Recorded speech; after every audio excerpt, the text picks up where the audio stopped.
Seorang perempuan nyaris diamuk massa di Pasar Sentral Makassar, Sulawesi Selatan. Perempuan tersebut ketahuan mencopet uang salah seorang pengunjung.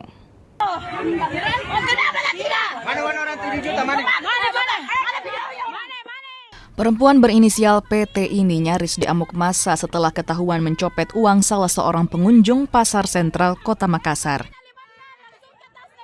Pelaku langsung diamankan petugas untuk menghindari aksi anarkistis warga.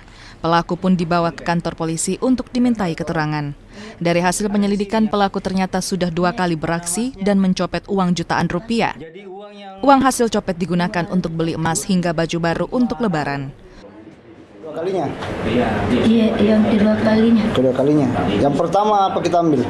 Yang pertama ini nih, yang ini yang punya uang, Pak. Yang kedua kalinya apa diambil? Yang kedua kalinya HP. HP. Iya. Nah, terus? Baru didapat, Pak. Oh, didapat mungkin di situ. Iya. Penanganan sekarang ini kami sudah melakukan pemeriksaan, namun kami akan nanti tingkatkan ke tersangka karena sudah ada pelapor atas nama Rizka. Ini dan bentuk sudah berbentuk laporan polisi dan pasal yang kami kenakan itu pasal 362.